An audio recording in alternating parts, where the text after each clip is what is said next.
a empezar con un nuevo impuesto, que es el impuesto a las utilidades de las empresas. El impuesto a las utilidades de las empresas es un impuesto que ha sido creado mediante la ley 843, obviamente, y su decreto reglamentario es el decreto supremo el 24051. El impuesto a las utilidades de las empresas surge como consecuencia el año 1995, entra en plena vigencia el 1 de enero de 1995, de que en ese momento había cierta coyuntura en nuestro país. La mayor parte de ustedes ni siquiera creo que habían nacido el año 1995, ¿verdad? Pero alguien sabe más o menos entre el 94, 95, 96 qué ha ocurrido en nuestro país por un poco de historia.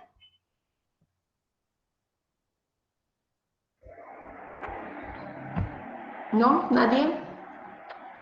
Ya. Les hago recuerdo, sí han tenido que escuchar, ¿no? Más o menos esos años estaba en pleno apogeo lo que era la capitalización de las empresas. Se estaba buscando, bueno, como política de Estado, era buscar inversionistas extranjeros para empresas en nuestro país. Y obviamente la capitalización de las mismas, ¿no? Bajo sus distintas modalidades. Entonces, hasta ese momento, hasta el 31 de diciembre de 1994, teníamos un impuesto que se llamaba el impuesto a la renta presunta de empresas, más conocida como IRPE. Este impuesto de renta presunta de empresas, ¿cómo determinaba y cómo calculaba en breve? Hacían una diferencia de sus activos, ¿ya? Se manejaba activos computables, pasivos computables y no computables, activos computables menos pasivos no computables, y por diferencia establecían el monto correspondiente, que era la base imponible para determinar el impuesto a la renta presunta de empresa. Es decir, determinaban un impuesto independientemente del resultado de la gestión. O sea, no se veía ahí el estado de resultados, se veía el balance general, activos menos pasivos. Entonces, una empresa podía tener pérdida, pero por diferencia de sus activos iba a pagar el impuesto, o viceversa, ¿no? Una empresa tenía utilidades, pero por diferencia de activos menos pasivos, pues podía no pagar el impuesto, o pagar el impuesto. Entonces, de acuerdo a eso, simplemente sin considerar si tenía pérdida o si tenía ganancia, se establecía el impuesto anual. Por política, no se puede pretender traer inversores a nuestro país cuando tenemos un impuesto que grava el patrimonio. Es como si yo les dijera, señores, si van a invertir en Cochabamba, si van a invertir en su empresa, vénganse a Cochabamba y inviertan, traigan sus empresas y los voy a liberar del IVA. Pero los de La Paz digan, inviertan aquí y les voy a gravar con impuesto a las utilidades. ¿En qué departamento ustedes irían a invertir?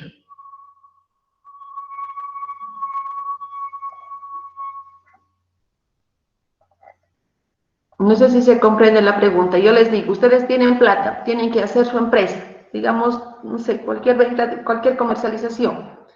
Y les digo, señores, por política de Cochabamba, si ustedes abren su tienda, su actividad en Cochabamba, los voy a liberar del IVA. Pero La Paz dice, no, todos los que inviertan aquí o abran sus actividades, les grabamos nomás con el IVA como corresponde. ¿Dónde irían a invertir ustedes? Aquí en En Cochabamba, Cochabamba, licenciada. Obviamente en Cochabamba, ¿no ve? Obviamente en Cochabamba, porque si me están liberando del impuesto, lo mismo. Yo tenía un impuesto que gravaba el patrimonio, entonces no les puedo decir, señores, vengan a invertir en mi país, cómprenme las empresas cuando se va a gravar su patrimonio. Entonces, desde ese punto de vista, es una de las razones para las que se cambia el impuesto a la renta presunta de empresas por un impuesto mucho más real, que es el impuesto a las utilidades de las empresas, que establece que si uno tiene utilidad va a pagar el impuesto y que si uno tiene pérdida, pues no va a pagar el impuesto. Entonces, esa es una de las causas por el cambio que se ha hecho. Y este impuesto entra en plena vigencia a partir del 1 de enero de 1995.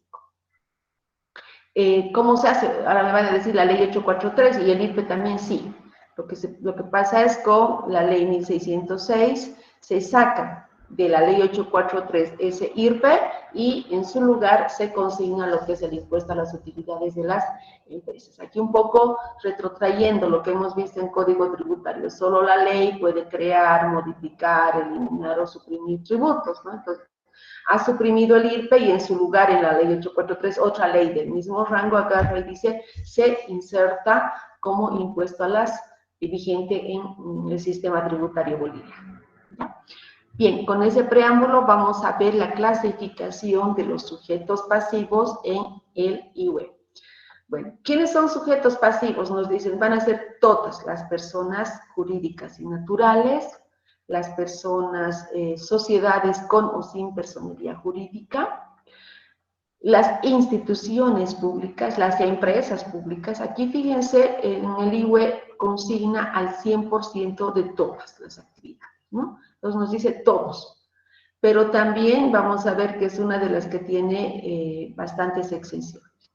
Y estos sujetos pasivos, que son personas naturales, jurídicas, profesionales, sociedades como sin personería, etcétera, etcétera, las clasifica en tres grandes grupos, que son los obligados a llevar registros contables, los no obligados a llevar registros contables y todos aquellos que ejercen profesiones liberales u oficios. ¿No? Son los tres grandes grupos en los que están clasificados los sujetos pasivos del impuesto a las utilidades.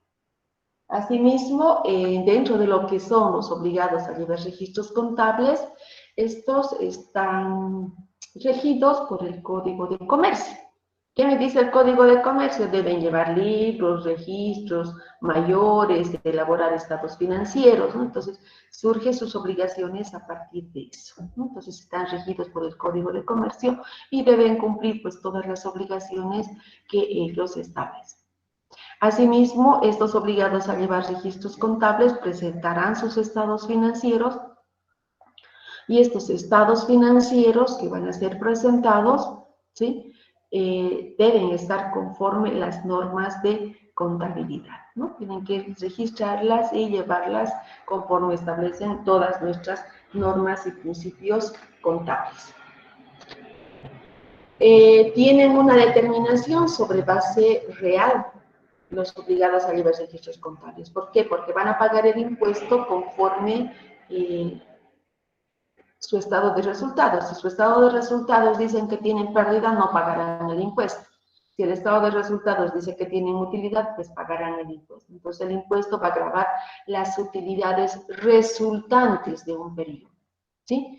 Entonces, esa es la diferencia y además que va a ser en base a la información y a los registros contables de cada empresa. Efectivamente, la 24051 va a ponernos ciertos parámetros y ciertas condicionantes en algunos gastos, ¿no? Nos va a decir ciertas condiciones, pero simplemente es con fines de determinar el impuesto. Después nosotros aplicamos nomás lo que dice la norma contable y los registros el Código de Comercio. Algo que les va a gustar a quienes no les gusta hacer ajustes. La mayor parte de cuando estamos estudiando no nos gusta hacer ajustes. ¿A quién de ustedes le gusta hacer ajustes? ¿A quién no le gusta hacer ajustes? A mí. A mí. A mí. Dos, el resto ni chicha ni También. limonada. No sé, a mí también. Ya. O nos gusta o no nos gusta, no es indiferente, pero por lo general no nos gusta, sobre todo cuando estamos empezando, cuando estamos aprendiendo contabilidad, después, bueno, eso ya se hace un hábito. Para determinar el impuesto a las utilidades no vamos a hacer asientos contables, no hay asientos, simplemente un cuadro que nos determine si es un gasto deducible o es un gasto no deducible, nada más. Tenemos otro grupo que son los no obligados a llevar registros contables y aquí están todas las instituciones sin fines de lucro, asociaciones, fundaciones, religiosas, deportivas, de caridad, etcétera, etcétera, ¿no? Todas estas instituciones están dentro de este grupo no obligados a llevar registros contables. Ellos no están regidos, obviamente, los no obligados a llevar registros contables, ellos están regidos por el Código Civil. Sin embargo, ellos presentan una memoria anual. ¿Qué es una memoria anual? Que es un estado presupuestario, básicamente, ¿no? Entonces, no presentan estados financieros, pero sí presentan una memoria anual. Además, en el caso, estos no obligados a llevar registros contables deberían estar exentos del impuesto, pero para ello necesitan tramitar su resolución de exención. Entonces, aquellos que han tramitado, pues están liberados del impuesto, y aquellos que no han tramitado, y así sean instituciones sin fines de lucro, pero no hayan tramitado, no hayan obtenido su resolución de exención, tendrán que pagar el impuesto. ¿Y cómo lo pagan? También lo van a pagar de una forma sobre una base real, es decir, van a hacer la diferencia ingresos menos gastos, y por diferencia establecerán si tienen utilidad o si tienen pérdida para el pago correspondiente, pero sigue sobre una base real, ingresos menos gastos, ¿sí? Y finalmente tenemos el último grupo, que son los que ejercen profesiones liberales u oficios. Este grupo, hasta antes del impuesto a las utilidades, estaba en el RSIVA, pagaban el RSIVA, ¿no? Pero ya desde la creación del IUE, ellos están en este grupo del impuesto a las utilidades de las empresas. Ejercen profesiones liberales u oficios. Están todos aquellos profesionales independientes o los que tienen oficios, ¿no? Obviamente que emiten sus facturas, ¿no? Entonces, ellos no están regidos ni por el Código de Comercio ni por el Código Civil, es decir, no llevan registros contables, ni tampoco van a presentar la memoria anual como los no obligados.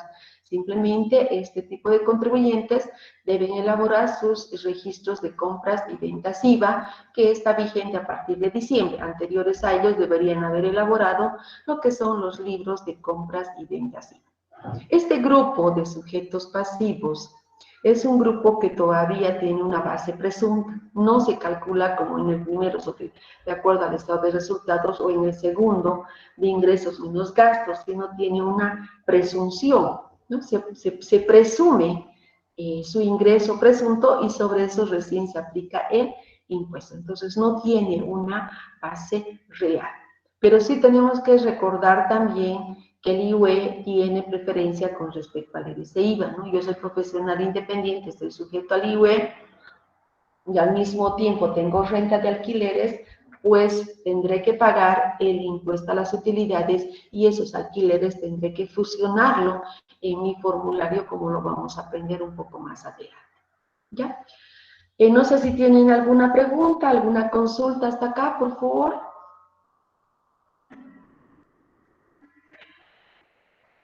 Ya. Vamos a ver el grupo de las exenciones. Tenemos 3 grupos de exenciones en el impuesto a las utilidades de las empresas. Las actividades del Estado Nacional, todas las actividades del Estado Nacional, es decir, llámese departamental, municipal, nacional, todas las instituciones están exentas de manera automática, es decir, no necesitan tramitar su resolución de exención. En términos jurídicos, eso se llama la exención de oficio. Entonces, ellos no necesitan, basta que sean una institución pública, automáticamente están liberados del impuesto a las utilidades. Lo que no ocurre, dice, excepto empresas públicas. Es muy diferente una institución pública de una empresa pública. ¿Cómo identifico una institución pública si yo no conozco? Bueno, me podría ir al clasificador presupuestario que ustedes ya han llevado, cuenta gubernamental, o bueno, los de financiera, y revisen lo que es el clasificador presupuestario, y ahí en la tapa tiene cuáles son las instituciones públicas, ¿no? Entonces, todas estas instituciones públicas están exentas del impuesto. Hablamos de utilidades de asociaciones, fundaciones o instituciones no lucrativas.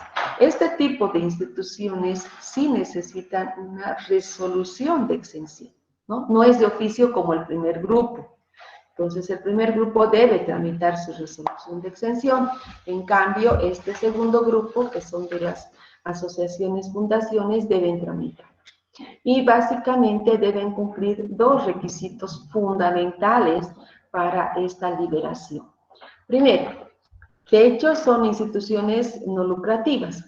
Sin embargo, debe especificarse en sus estatutos que no van a obtener utilidades y en el caso de que se obtuviera utilidades, estas no serán distribuidas entre sus asociados, sino van a ser reinvertidas en la misma actividad. Esa es la primera condicionante.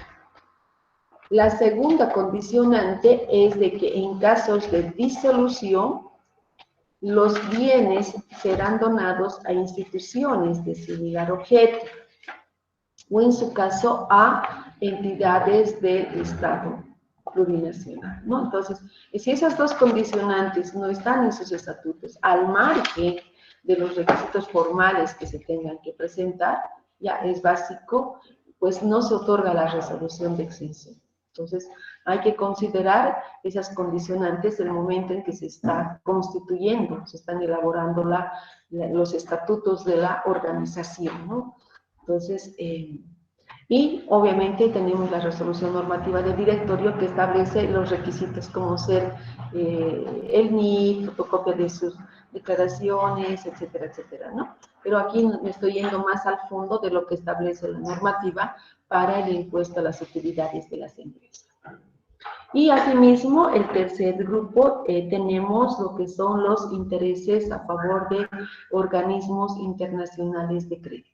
Bueno, estos intereses a favor de organismos internacionales, se supone que estos créditos internacionales han sido aprobados por los congresos que tenemos nosotros, ¿no? Por las distintas cámaras de diputados, de senadores, es decir, por el Poder Legislativo, por las cámaras, y ellos firman los convenios o los créditos internacionales. Entonces, los intereses que pague el Estado a estos organismos que son préstamos internacionales, ¿no?